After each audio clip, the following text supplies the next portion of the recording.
the start of this. Brilliant. Right, I'll turn off transcription because there's nothing worse than seeing your words written at the side. Right, okay, so let's start. Good morning, ladies. Good morning. Good morning. Let's introduce ourselves and explain why we're doing this chat about sickle cell disease.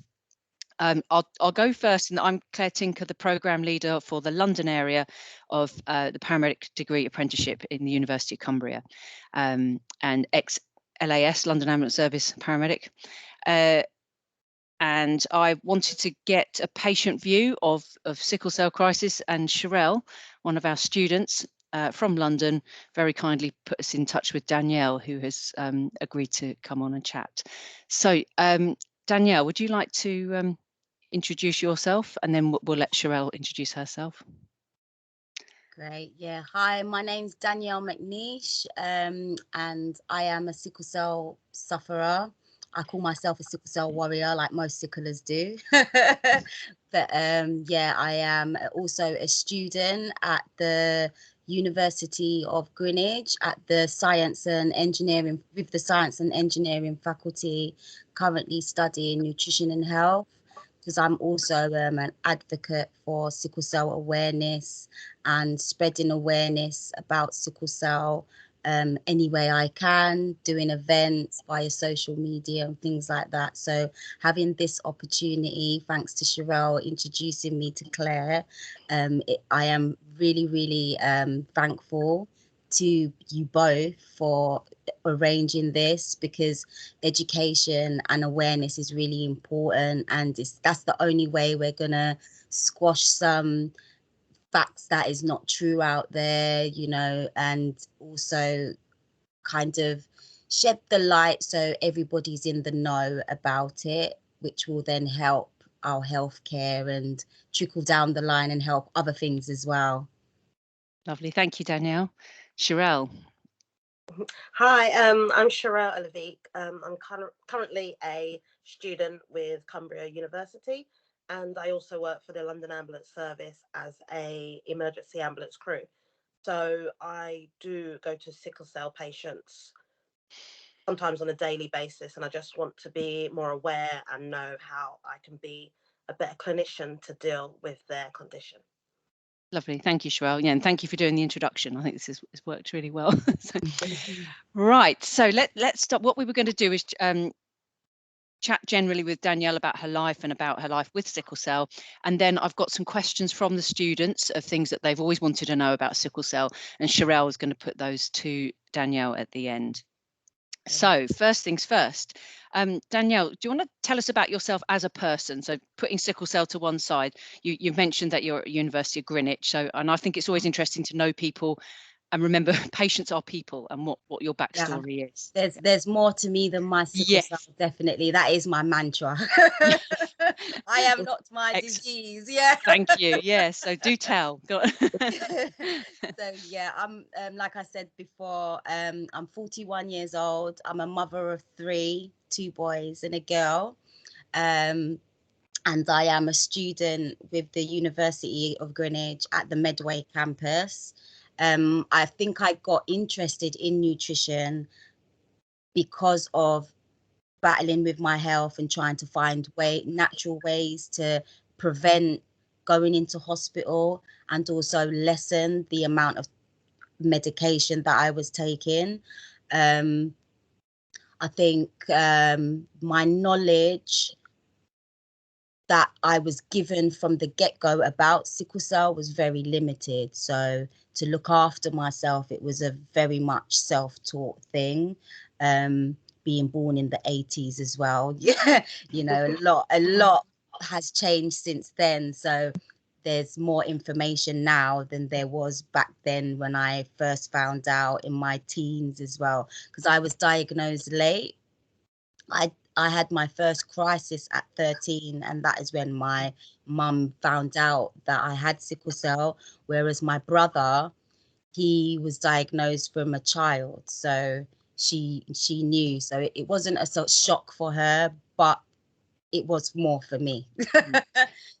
Yeah.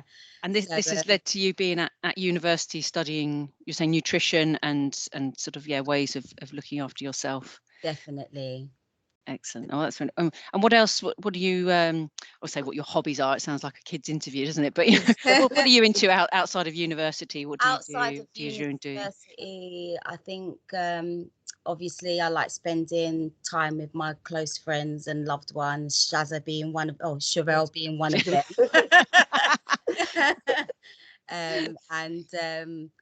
My love of music and spending time with my family. I think having sickle cell does make you a bit more appreciative of the smaller things. Yeah. So yes, I like traveling and doing all those fun things, but fundamentally it's family time, time with my friends, and just enjoying life. And while I'm not in pain or able to walk, just enjoying life and experiencing it to the fullest. Yeah. So so I thought what we were going to ask you about next was then your life with sickle cell. So you said actually you were diagnosed quite late at 13. Yeah. So how did that impact? And that's quite a key time, like going into adolescence and secondary school. And so what was that like? How did that impact your life, or how did you adapt to that knowing you were diagnosed? At my teens, I would say my mum would say I was a handful. I think it kind of made me rebellious to a certain extent, because when I was first diagnosed, it wasn't explained to me that much. So it was kind of a lot of fear was built up in me, scared of the unknown, what could happen. And I think that was my first bouts of suffering with anxiety as well.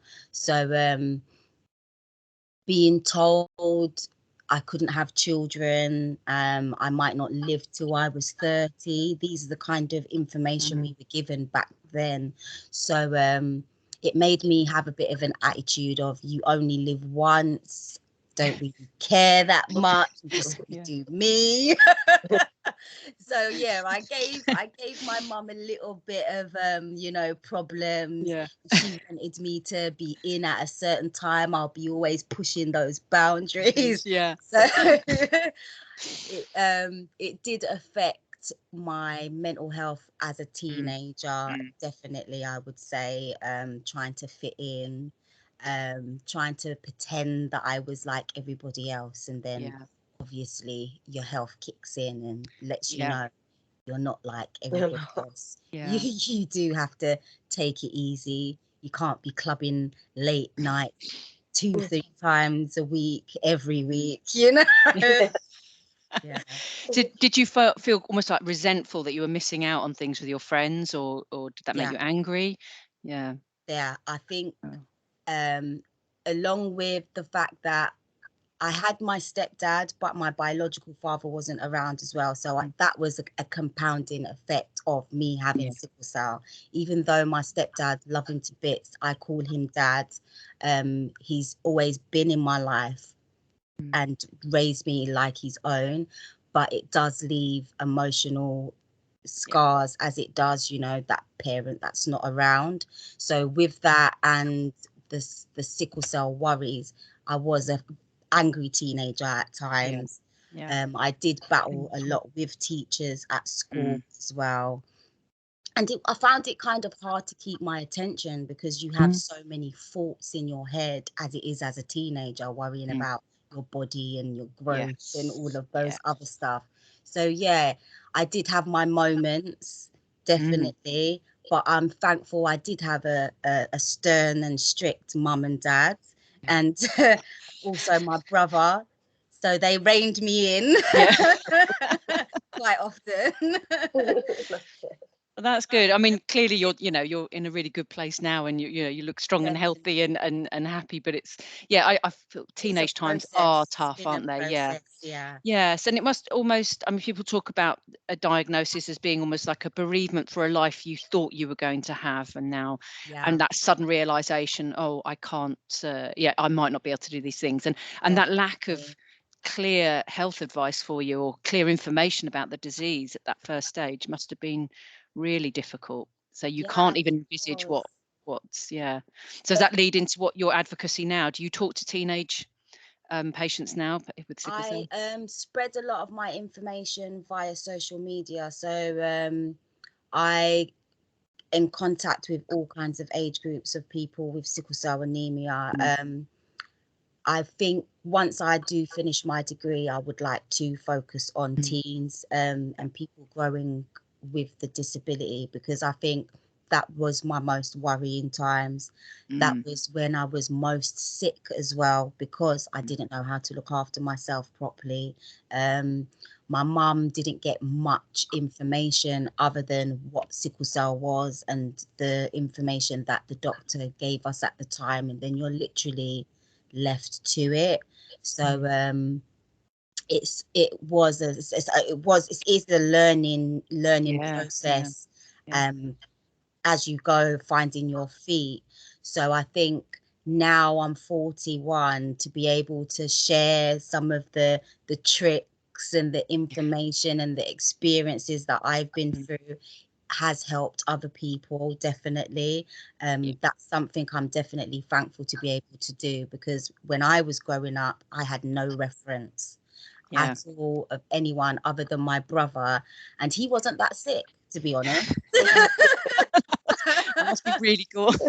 That's it. So he was the healthy one, and he'd done a lot of sports and stuff, so I never saw him often in a crisis pain or anything like that. It wasn't until I had my first, I was regularly getting them, so I didn't have no knowledge of it. So to be able to share that with other people, how I dealt with it, and so they can adjust what they're doing and maybe find out more stuff for themselves. It is definitely a blessing to be able to do that. And I think for younger people with sickle cell to see you in your 40s now with children looking healthy and thriving must be No really sense of giving positive. up. That's Yeah. right, because they can read the leaflets you're given and talk to the doctors who can be, because I mean, yes, there are risks and you need to appreciate them and look after yourself, but to see you doing well must be really powerful for them. You know, everybody needs a kind of a role model, don't they? Or I think I had that same experience. I think in my early 20s, where I saw in America that there was a elderly lady who lived to 92 with her sickle cell, and I was like, wow. They told me I'd only live till 30. She's 92. So it kind of, to see someone with what you have still living life and to an elderly age, and they've had children, that does give you hope. And then because I was doing my YOLO, only live once kind of life, I ended up with my first child at 18. So that was a big shock for me, because I assumed I would never be able to have children. So when I did have Jaden, my blessing, he totally changed my attitude, my way of life. He made me start to recognize my spirituality again. So it kind of, just having those references and those things that happen to you that you say you're never going to be able to do because of your sickle cell, it can change everything, how you look at life a lot. So to be a reference myself now as well to other people, it's something I'm proud of myself for doing, because I know some sickle cell sufferers find it hard to share their experiences, because we do go through embarrassing moments where we can't reach the toilet, you know what I mean? We might be in a tenor lady for a couple of days, you know, or help out the bath, or, you know, being able to get dressed. You know, there are moments where we can feel weak and vulnerable, but I think me being me, I'm quite I think I'm thankful for the support that I have had. Now my mum's passed away, it is a bit more difficult. My brother lives in Devon, so my support network is a little bit smaller, but through my most vulnerable years, I had my mum, my dad, my brother, friends, family members around. So I think I got to have a to build a thick layer, you know, so I am able to express my experiences, and I don't feel shy about doing it. I can be quite honest. So I think that ability to share can also help others, and obviously healthcare professionals understand sickle cell. Yeah. So how did so I've just, while I was listening to you then, I was just thinking about the recent lockdown and feeling vulnerable again, and how did that affect you, or did you just, or is that a touchy subject? Oh, it's not a touchy subject. It's that through lockdown I went through a lot. Yeah. Shazza knows I've been through a lot. I've been in hospital twice since the lockdown. My first big episode during that period was the end of 2019, just before they locked down everything, and that kind of built up a fear in me, because when I did get admitted, I wasn't listened to about my symptoms. So they were adamant it was just sickle cell, and I was having pains in my chest. I couldn't breathe. So I was asking for oxygen and fluids, and they were like, no, it's your sickle cell.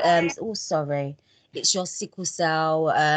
We'll just give you pain relief. And I was like, no, it's more than this. And it ended up getting really bad, and they had to ended up taking blood out, giving me a transfusion. I did lose consciousness. My partner and my children were scared to death, you know, because they thought they were going to lose me.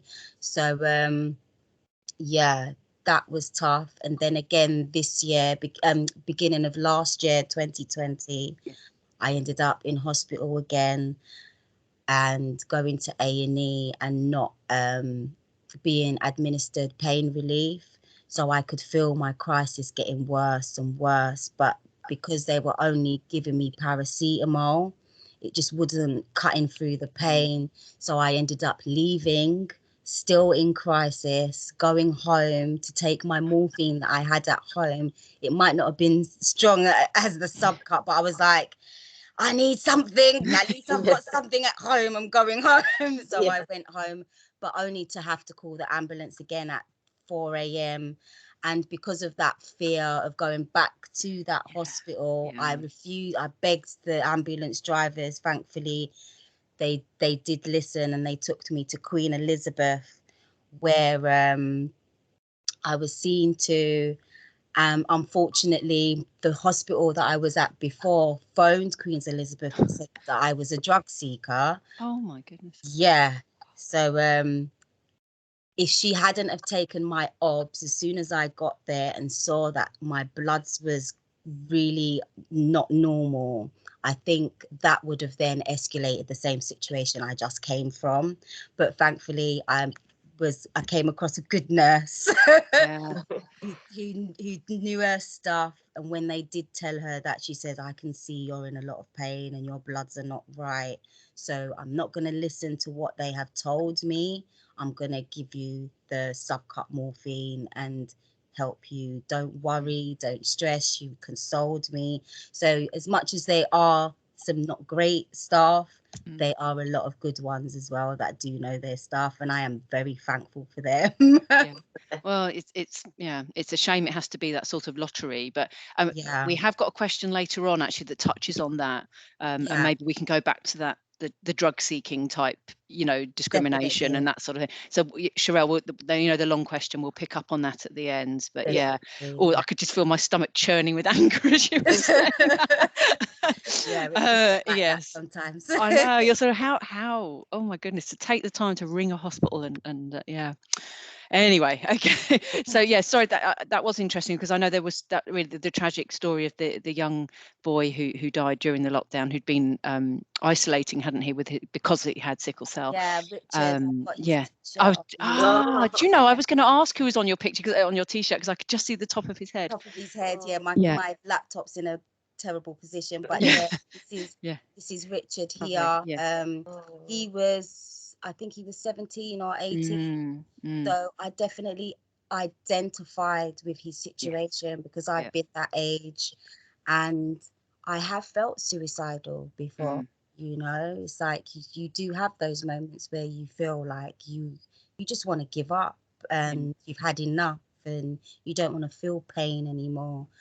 But thankfully I had avenues to express that, and my dad was a lot more emotionally in tune than my mum was.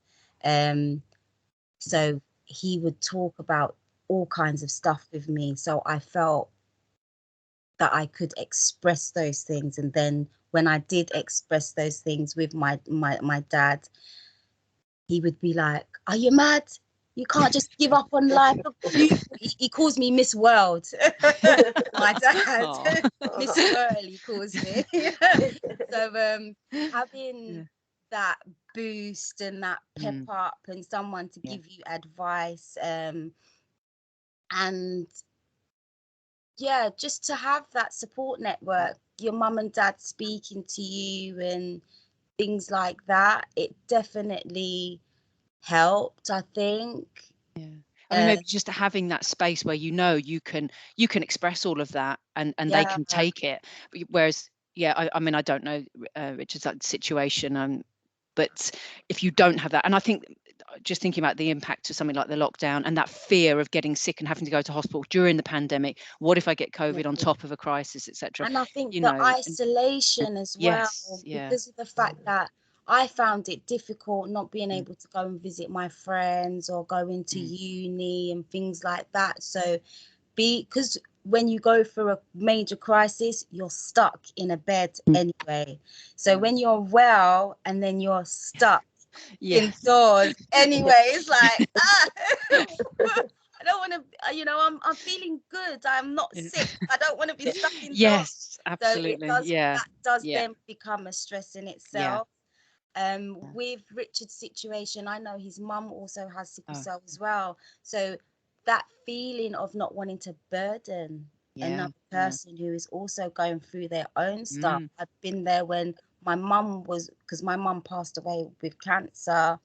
I think it's 12, 13 years now. And when she was really sick and I was going through stuff, I didn't want to burden her with what I was going through. So I would keep some things to myself as well. So I know he possibly could have felt those things. And then having his social networks and sickle cell units that were for his age group, where he could meet other sickle cell sufferers, were shut down over the lockdown period. So a lot of his outlets to express himself disappeared over lockdown, which could have been another compounding effect why he felt the way he felt and did what he did.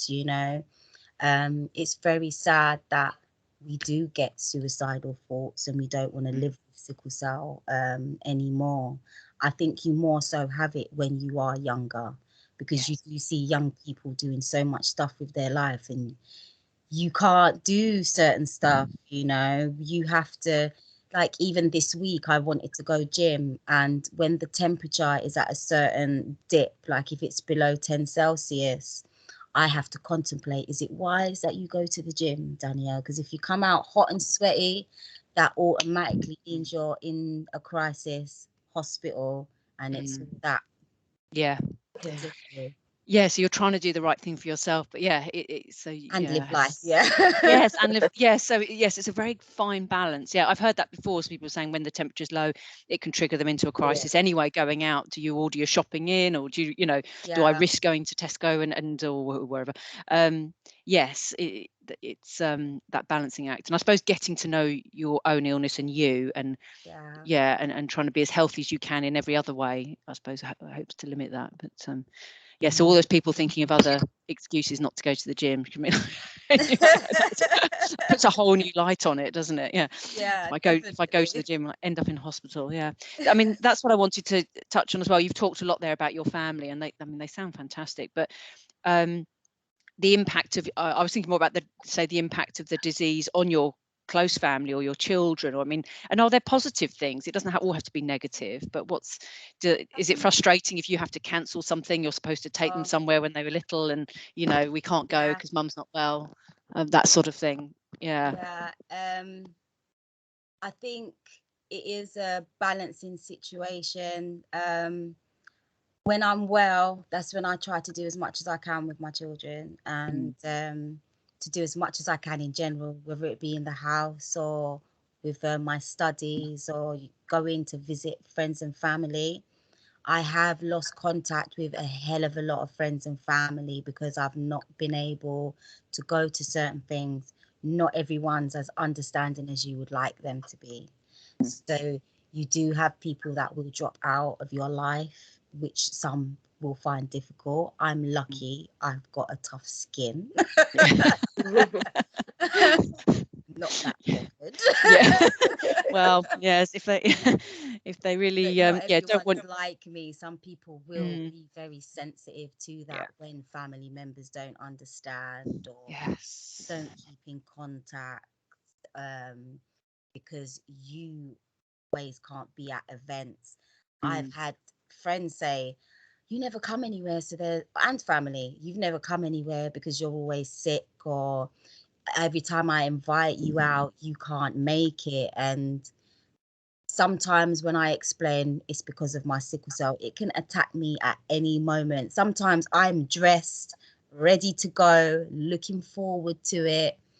Crisis happens, and sometimes out of the blue for no reason, and I have to cancel. And some people do feel disheartened by it. So you do lose some friends, you do lose contact with some family, but I think that's another thing of education as well, how much education is out there about sickle cell. A lot of my family didn't have a clue about sickle cell until I said I had it and explained what it is to them. So there's a lot of people from the Black community who have no clue what sickle cell is in the first place. There are even some people with sickle cell and don't know they've got it because they've never been tested. So there is a lot that needs to be done in terms of education and having information out there, and maybe making sure that you do test a lot of the ethnic groups. So just in case it is missed within a family, you know. What sort of I'm just thinking about if as ambulance clinicians you go to maybe a teenager or a child who's unwell, and sickle cell's never been tested for or considered. What sort of symptoms or what sort of things would they be experiencing? Is there anything they could look out for? What I would look out for is usually joint pain. That's the main places that you will get crisis pains, because the blood is compounding and blocking where it can't get around in the blood vessels. So you would see swelling around the joints and tenderness. They won't want to be touched in those places that they're experiencing pain. Because sickle cell pain is such an intense pain when you're going through a pain crisis, it can make someone behave very erratic, like, "Don't touch me, I'm in," like anxious, because they are in a lot of pain, because it's a kind of stabbing, tearing pain. It's really hard to explain, and because it's continuous, it doesn't give you space to think. So sometimes it can affect your speech, how you're speaking. You can come across quite aggravated and aggressive.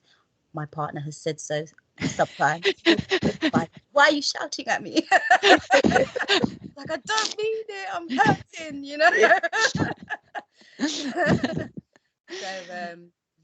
So they can come across sometimes quite aggressive and forthright, sometimes confused, not knowing what they want. So because the pain is that overwhelming, you can be like, "Right, let's just get this person into and pick them up," but you sometimes have to talk to them, calm them down. I find the best ambulance service drivers that I've had have been very communicative. They've asked a lot of questions. They've asked how I'm feeling, and they've taken a lot of time. Like, it's never those ones that I remember the most. If I was to see them by face, I was like, I remember you were so brilliant. Like, those ambulance drivers are a blessing when I do get them, because they will take the time. Like, we will, before even getting into the ambulance, we've been in the house speaking for half an hour. So they making sure that I'm calm. They understand the anxiety of sometimes going to hospital and experiencing the issues that we experiencing. So you will have that. A lot of patients will have a fear of going into hospital.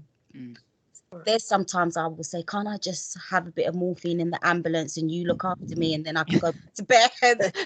Because of that fear of going into A&E, sometimes you do try to avoid it all you can, and you cope with a lot of pain. So by the time the ambulance come, it is very intense pain.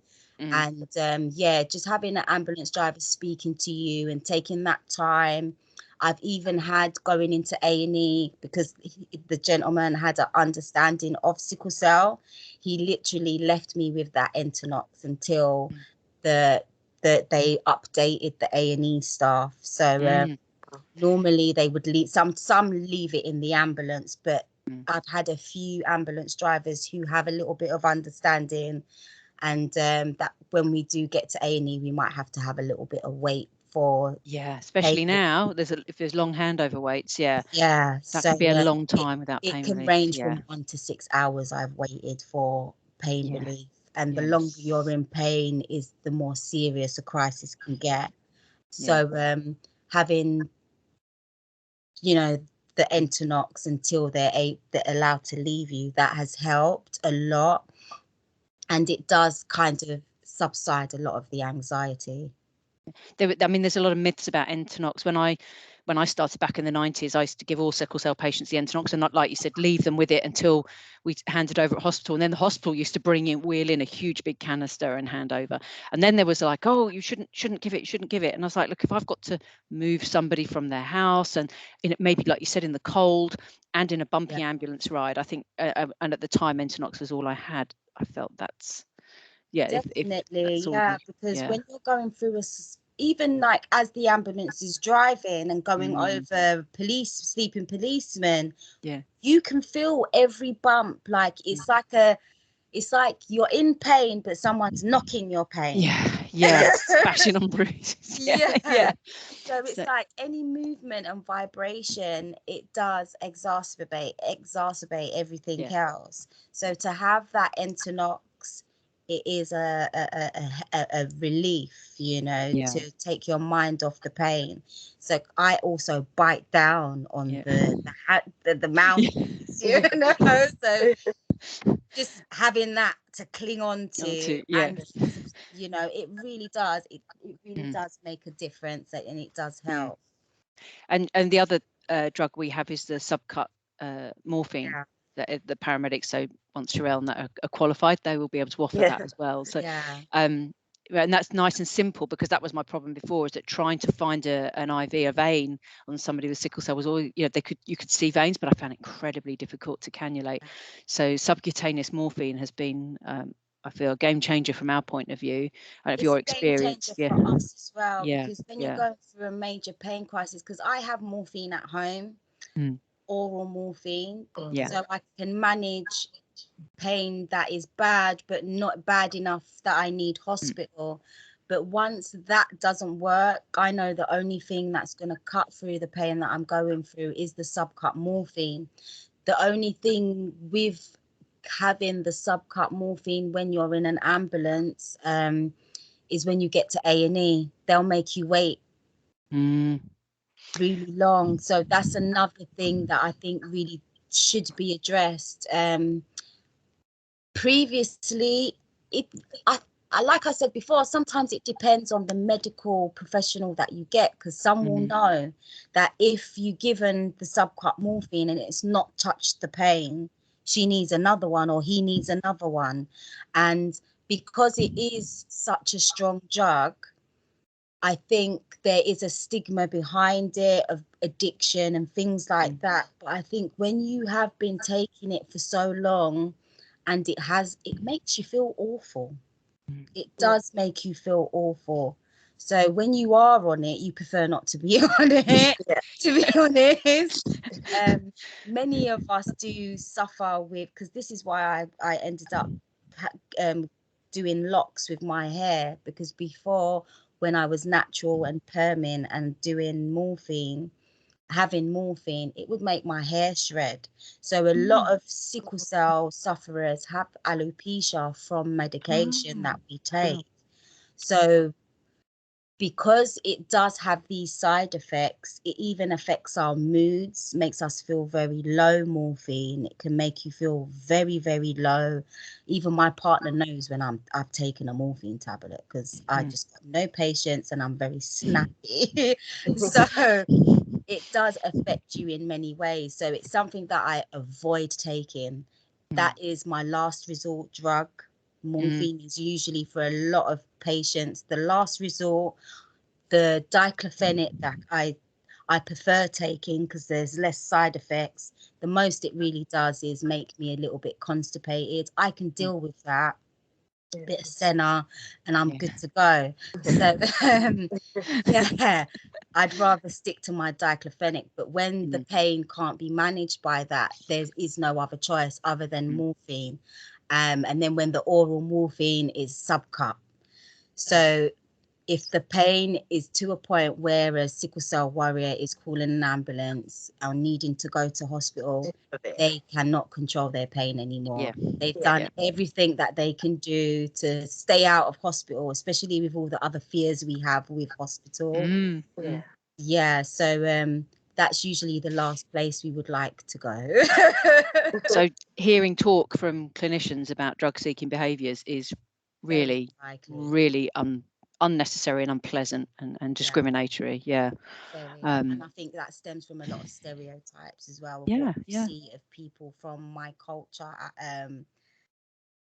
portrayed on television. So a lot of people will only see us in a certain light, that we do only certain things, where we're more, there's more of a variety to us than that. And this is why I wanted people to get to know you, that every patient, I mean, in fact, when we first met a few weeks ago, you said to me, when you've met one person with sickle cell, you've met one person with sickle cell, which I thought was, everybody's different, but everybody is a person behind that. And I think if there will be people who have drug seeking behaviors, that we know that. I've met a few. Being on a sickle ward, you do meet a variety of sickle cell patients, and I have met. You can see this person, she's walking around far too much in the ward to be going through a crisis. Like there's certain things that even myself, because I have sickle cell, I can see when another sickle cell patient is trying to milk it. There are going to be that odd person who loves the attention that they get in hospital, or might be lonely at home, so will want to be in hospital because they're getting that human contact, or like you said, someone who is a drug seeker. And I've witnessed a sickler that was a drug seeker myself while going through a crisis, and I was quite jealous of them because they were walking up and down. I'm stuck in the bed. I can't move anywhere. But I think from our point of view is I've always advocate, I'll just give the pain relief. I'm not going to sit here and discuss with somebody. And when your bandwidth is taken up with managing your pain, mentally managing your pain, you don't have the capacity to have a great long discussion. And like you said, you're going to get snappy at me if I start quizzing you. Definitely. So I think it's better. I would suggest, and it's better to give the pain relief, and maybe the person didn't necessarily need it, than not give it to somebody who desperately needs it. Because you're going to make you sicker. It would be nice, because to be doing this podcast is a blessing as well, because just to have that extra knowledge, if someone is genuinely going through a major pain crisis with their sickle cell, they're not going to be very active.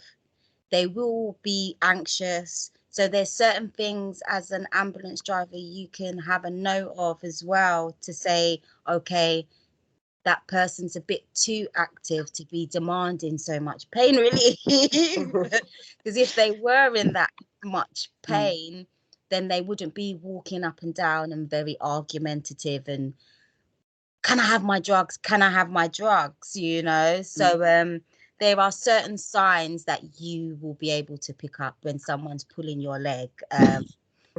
So But it's very tricky to know. We're with patients for such a short period of time, you know, and I think Shurelle will back up on that. And it's usually so I think that give it, and then would be more for A&E and on that's right. Definitely. That's when they will know. But for ambulance drivers, definitely to get into an argument for you ambulance drivers, it's not worth it. Definitely not. Yeah. But does it not worry you? You talked about that experience earlier where the nurse rang another A&E to tell them you were a drug seeker, that could be on your record at that A&E, that you get taken in by ambulance and it's on there, and that colours your treatment, you know. I think over the years, my experience have coloured my record, because I have, I'm going to be truly honest, I've shouted and sworn at nurse staff in A&E because they've not listened to me. And I look back and I'm always like, oh, Danielle, you really went in, girl. But when you're highly strung and in pain, and you know that you need the pain relief to feel better, and you need oxygen and you need fluid, and these things are denied you, or they're taken long to be given to you, you do get anxious and you do get batty. And obviously the nurse who's not listening to you is going to be at the forefront of the firing line of all of that. And obviously if they don't have much understanding on sickle cell, it's the fact that you're that angry person. Yes. Well, then you become another stereotype, don't you? Like you were saying, and having spoken to like Black women who saying about not becoming the angry Black woman, and it's really hard. And you know, so on top of everything else, you've got to please, you know, please clinicians so that you don't become that sort of that stereotype or what have you. It must be hugely stressful. It's very stressful, and I think that's why I always seem to get to, because I never go out of my way to shout at anybody or be aggressive towards anybody. So I have a protocol in my head of how I'm going to deal with doctors when I go into the any medical scenario, is speak clearly, express what I'm going through and what my usual protocol is, because we don't have a written one that we keep at home. We have to make notes ourselves, and what works for us and what works for us. I write that down personally. Till now at 41, I know it off the top of my head. But you try your best to stay focused within the pain that you're experiencing so you can explain yourself. But then when you are not listening to, and the doctor can possibly say, well, no, it's not this and it's not that, but it's like, but I am feeling this, listen to me. Listen, you know, it can become very frustrating. And if an individual is not as good at expressing themselves like I am, I know I've witnessed people hit doctors, nurses, throw furniture out of frustration because they're not good at expressing themselves or articulating their words. So it is, I do feel sorry for them. But I also feel sorry for the fact of that lack of education for it to even get to that in the first place. Exactly. I mean, like you go back to you get the surly teenage boy who's trying to look cool, or what teenage boys do, you know, and then trying to deal with healthcare professionals who think he's not really ill or whatever. You can absolutely imagine that boiling over. Or, you know, and not forgetting, I say comorbidities, but co-conditions, you know, where you've got somebody who's got learning difficulties or learning disabilities on top of sickle cell, and appreciating those. I mean, perhaps talking, if there are friends and family who can advocate for the patient, maybe it's worth, is it talking with, like if you say your partner, he knows or she knows, I don't know if it was a he or she, what works for you, and can read your body language and can help clinicians. Definitely, because even I think he would be a good person for family members to talk to as well, because he's had some scary experiences. He's opened up to me, so he's had some scary experiences where they thought I was going to pass away in 2019. So because they couldn't wake me, and he was just like scared to death, thinking the worst. So that fear, he doesn't really even like to talk about it. I had to prise it out of him. You know, as men do, they don't like to express their sensitive bits. He was really scared, and then that comes in the worry of him being left with children by himself. You know, and it is a lot of pressure, but I'm really thankful that we can talk about it, and he's not scared, but then he's got an experience from being a carer from his mum. So if you have got that care experience, you will be a more understanding. But some people might not get it at all because they've not been in that situation. So it is important to have conversations as a family, as friends, colleagues you work with sickle cell, just to have those conversations with a sickle cell sufferer so you understand what they go through and their experiences. So we know how to deal with them when they do get sick. You know, he gives me a wide berth. You know, he's there if I need help, but then when I need to relax and recover, I hear him, shh, to the children, keep the noise down. You know, leave mummy, let her get better. So to have someone around you that understands is really, really important. Yeah, that's fantastic. Shurelle, I think if we touched on a lot of areas in the questions that have been posted by the students, but if you want to pass them on to Danielle. So one of our students wanted to know, I appreciate that everyone will be different, but how often would you say you are in pain? And is it chronic and then peaks, or are there pain-free days as well? I do have pain-free days. Well, today is a sickle cell crisis-free day, but I've got conjunctivitis. I've got an eye infection. So yes, I will have days where I don't have any crisis pain. There might be other little twinges as the day progresses, but it depends on what I've done in the day as well.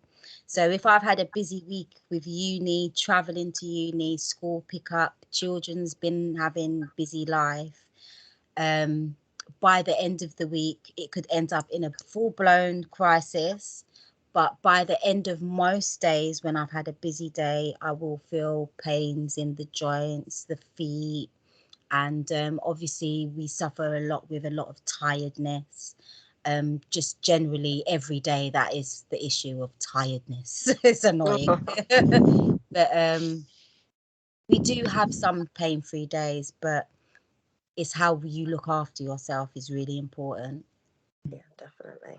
Another student said, from your experience, do you feel ambulance service personnel have the required knowledge to manage a patient in a sickle cell crisis?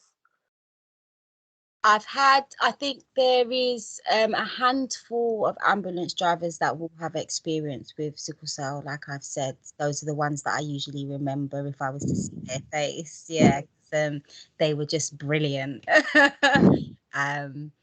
So if they've probably worked in London for a long time, they're going to have met sickle cell patients, or if they're in a high ethnic community, they will have experienced it. I've even had an ambulance driver who worked in a ward with sickle cell, and they've had a member of their family with sickle cell.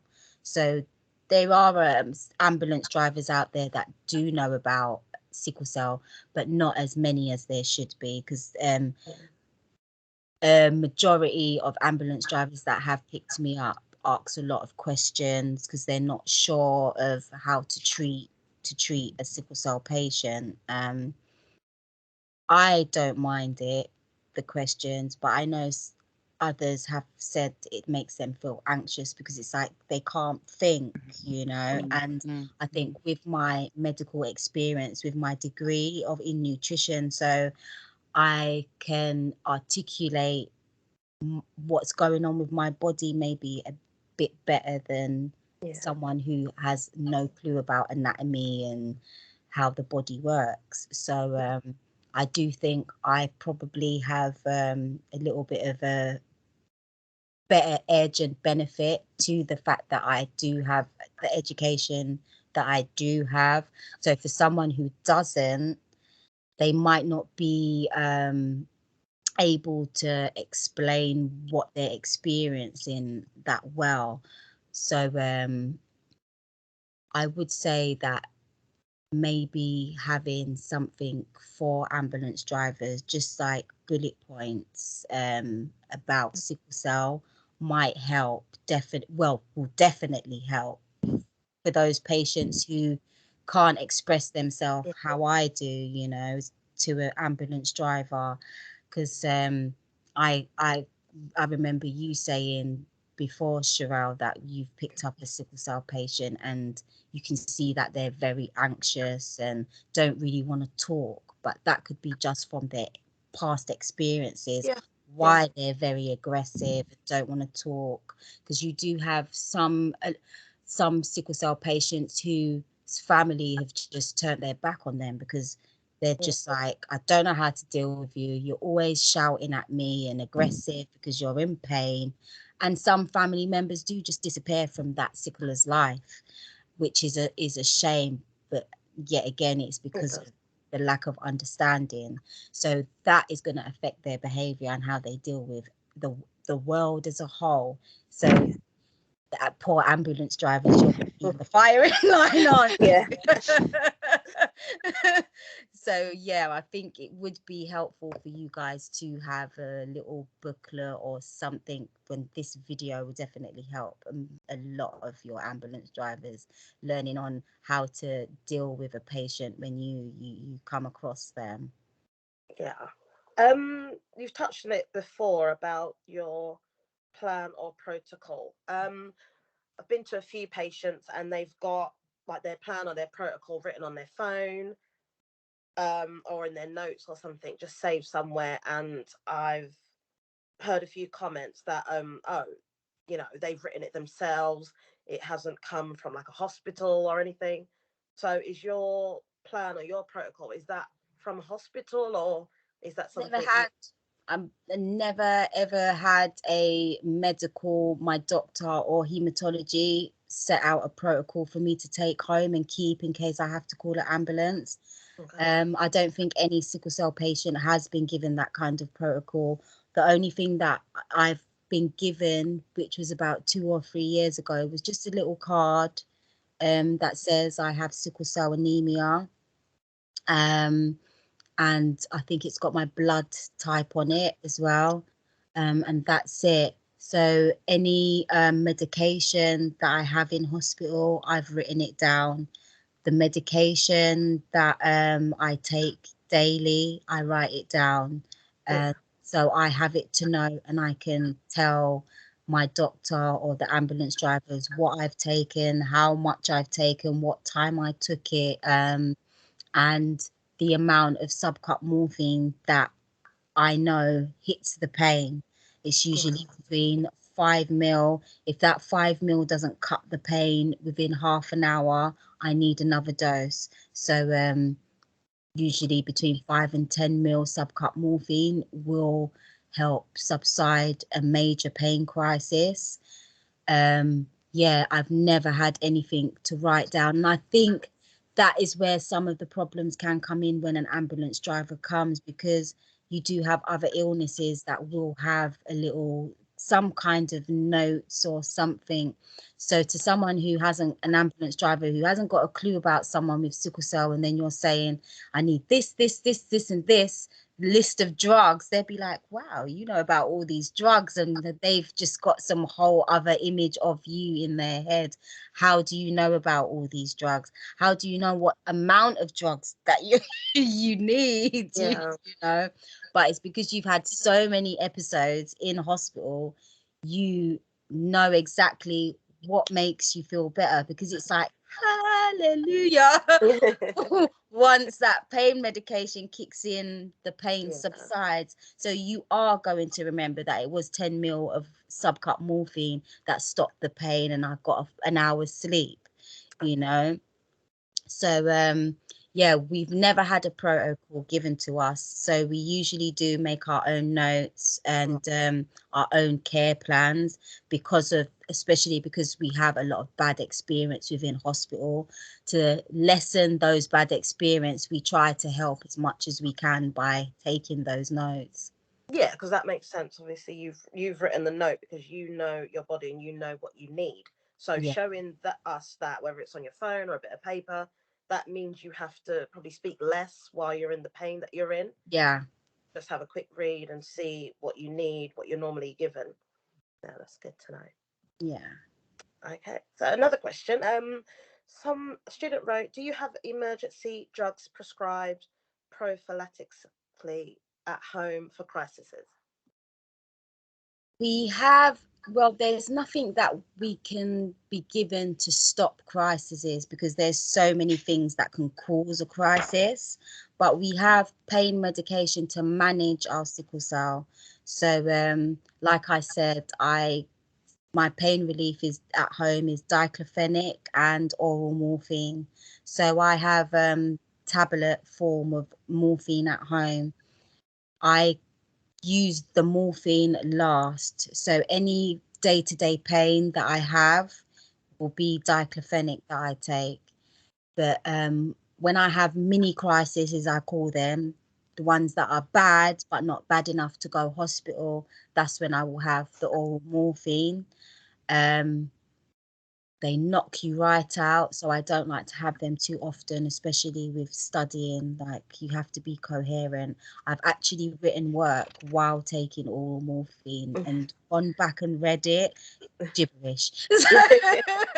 Yeah, so you do it's when I do take them, I know, right, this is time out and looking after myself and resting and making myself get over the crisis before I do anything else. So yeah, we do have pain relief at home, and we do have to manage our pain in a certain way, and we're also given penicillin and folic acid to help with our blood and minimize infections. Perfect. It's just a really long question left. Yes. Okay. Okay, so student wrote, hi Danielle, thanks for taking the time to educate people about your experience living with sickle cell. Personally, I'm very invested in breaking down barriers in healthcare and racial inequality, and was shocked when I researched sickle cell for an assignment how prevalent those inequalities are. One thing that really jumped out was that people living with sickle cell are not automatically eligible for free prescriptions, and this is a huge financial burden.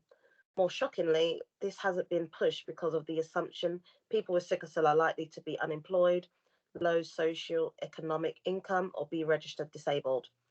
Personally, I do feel like attitudes are changing, albeit slowly, and stigma surrounding opiate analgesia is lifting. But wanted to ask if you have seen a change in attitudes of care providers in the last few years, or if it's not too sensitive to ask, have you personally experienced discrimination on the basis of your medical history? Yeah, so like I said, the last couple of years, I've been accused of drug seeking. So yeah, I think there is some changes, because it's getting far and few between. But right, let me start with the beginning of the question, because of the prescription bit, because I think that is a good point. There are a lot of sickle cell sufferers that work full time. I've worked full time before. I've worked part time as well. I think those sickle cell sufferers that suffer regularly with their pain will have problems with their work, like I have been off sick too often, and sometimes having to leave work before you're supposed to can, if it happens too much, can be an issue for some employers. So the education in the workplace would be nice for sickle cell sufferers. A bit more understanding and leeway would be nice. My brother works full time for a pharmaceutical company in Devon. So he has had times, he's always worked as well. So he has had times where he's been let go because he's had too many sicknesses, but that's because of his sickle cell. So I think he could have been given a bit more understanding, but then they might not have had any education of sickle cell. So it would be nice for us to get free prescriptions, because we can't switch off our sickle cells, and it's something that we always will need to hand to keep us healthy. If the government can't give it to us free, I think it should be heavily discounted, to be honest, because we need that for our survival. It's a matter of life and death for a sickle cell sufferer, their medication, keeping their immune system strong, enhancing their blood with folic acid. Like, these things are needed. And I know for a fact my brother has been in situations where, because he is in full-time work, he doesn't get any benefits. At the moment, I'm lucky because I'm his full-time student. I can get help with my prescriptions. But there has been times where both me and my brother have been working, and it's between prescriptions or shopping. Do you know what I mean? Like, our budget's not stretching to get all our medication. So sometimes you're even picking and choosing. I've left off folic acid and penicillin and just gotten my pain relief, because to be in pain and not have pain relief would be horrific. So I've not gotten my penicillin, but my penicillin is helping me keep my immune system strong, or my folic acid's helping the iron in my blood. So if I'm not getting those prescriptions because I can't afford the whole prescription, it's just defeating the object of my healthcare plan. So I think it would be helpful for all sickle cell sufferers to get a discount on their prescription, or preferably free. It would be really, really a good benefit, at least for the drugs that we have to take daily, because it's not like we can't go without it. It's a necessity for us. With the discrimination, I think the more we socialize as a community and get to know each other, different ethnic groups, I think that will lessen and lessen and lessen. The less we know about each other is when those racial discrimination and prejudices will come into any community. So I think the more we speak about these sensitive subjects, is the less that we're going to see sickle cell sufferers going into hospital and being accused of drug seeking, or being told that they're aggressive, or being dealt with differently because they are from a certain community. Will lessen the more we talk, the more we share each other's experiences and the backgrounds that we come from. And that, yeah, my family might be Jamaican and yours might be British, but there's so many similarities. Do you know what I mean? We love our mum and dads, we love our children, we love enjoying life, we love going on holiday. Like, there's so many similarities that we have, that it would squash a lot of poor treatments and attitudes. So I think, yeah, conversations like this will definitely change that. Like I said, there are some care providers that are not great, but more and more, the older I'm getting, I am seeing there are amazing health professionals out there that do the utmost. Like, when I went to Queen Elizabeth Hospital, amazing nurses. They didn't have a clue where my infection was, but they were so attentive and explained everything to me and was understanding.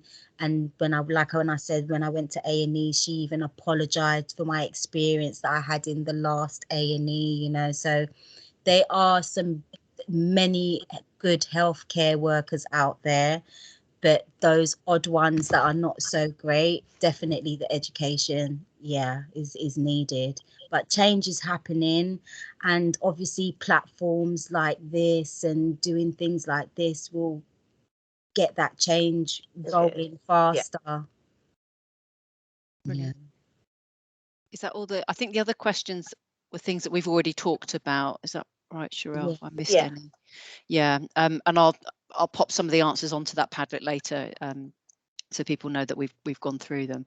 But no, I just think this has been fantastic opportunity, and like you said, for people to hear it from you as a patient while you're not in crisis, because if you don't know somebody who has sickle cell, you don't ever get to see somebody out of crisis with sickle cell. So and appreciate, like I said, they're just a person trying to cope with some really difficult things and a lot of pressure and a lot of stuff that you've got to trying to deal with. And like I said, when you're at your sickest, then you've got to deal with us, and they're going, not understanding what you want, or just being a bit ignorant or something. So but and I would second that. I think there are some fantastic healthcare professionals out there, and I've worked with a lot who we've strive to give sickle cell patients with the care they need, but it's communication, is it understanding that what it is and what you need, and to think twice before you start having discriminatory sorts of comments or flippant comments and assumptions about people. Everybody's got their own story and own background, and I think it doesn't make you the bigger person denying somebody pain relief because you don't think they deserve it. I think that's ethically very questionable. It's very questionable, because you can always tell when somebody is standoffish or got a kind of perception of you. You see how they will come into the home, and I've had incense burning once, and the first thing the ambulance driver said, is it legal?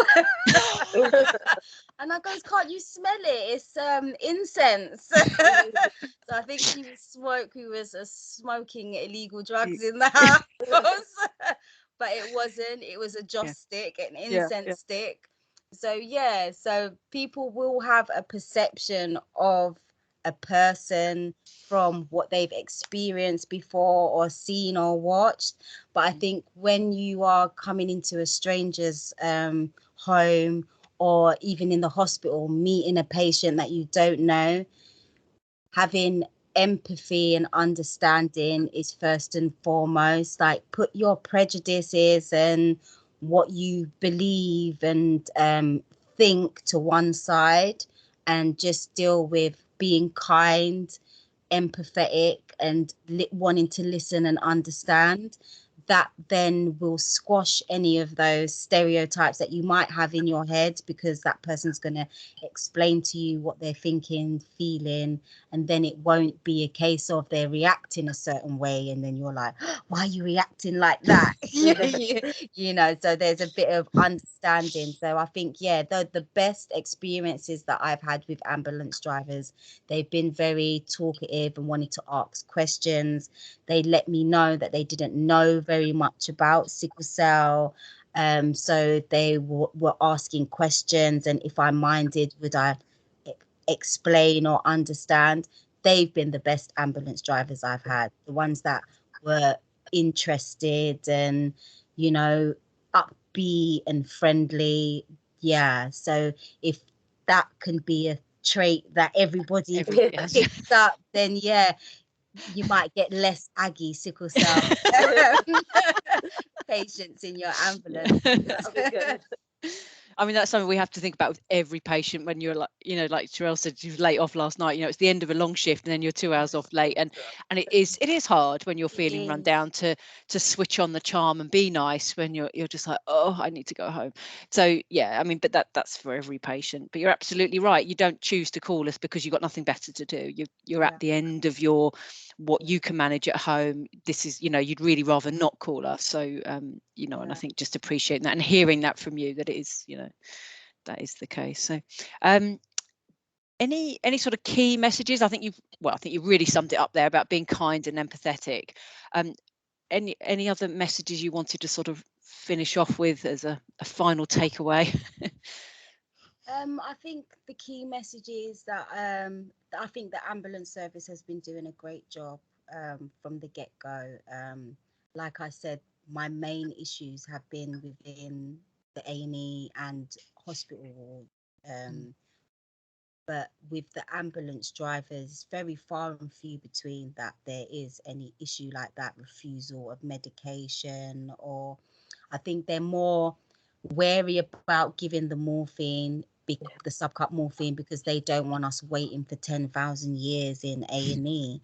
So I think keep up with that understanding of how our care is going to be dealt with once you leave us, but also it would be nice to have a reference for every ambulance driver. But I've always been happy with the Royal Ambulance Services, how they've picked me up, how they've looked after me. I've never had anyone come here and be extremely rude or anything like that. But the only thing I can really say is if someone is in crisis pain and they say they can't walk, don't persuade them to, because they could possibly collapse and it increased their pain. The cold really does affect us. So if you have to carry a sickle patient out, offer them a blanket, something to keep them warm. But other than that, I think the ambulance service has been doing a fantastic job getting us to the hospital. And I'm definitely grateful for all of you guys, because I never really like going to hospital, and I've always had anxiety around it. And you guys really do console me and I know you're scared, but it's going to be all right. And they reassure me all the way into the ambulance and all the way there. So I do take my hat off to all of you with that, the amount of things that you have to deal with in one day. And obviously some Aggie sickle cell sufferers as well, because they have been through so much.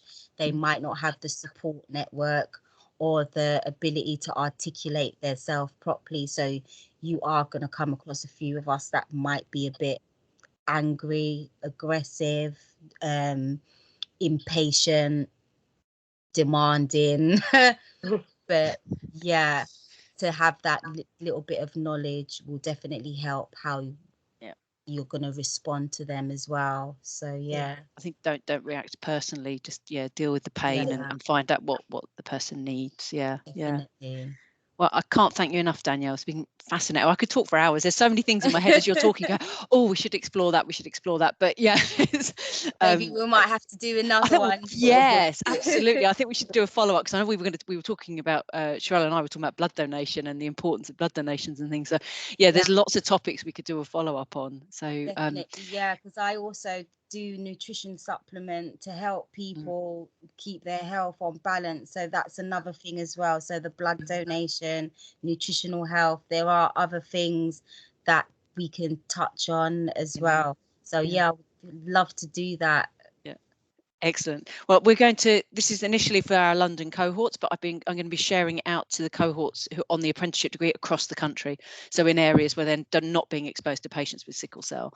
So hopefully your message will be going across most of England. And, that's brilliant. So, my brother lives in Devon. Yeah. Well, we have Southwest on here. So so he lives in Devon, and his doctor's been great. But when he does go to the hospital, sometimes they're like, they've never met someone with sickle cell before. So he's like the case study for them, and they're very much fascinated. Well, hopefully our Southwest students will watch this and learn from your experiences.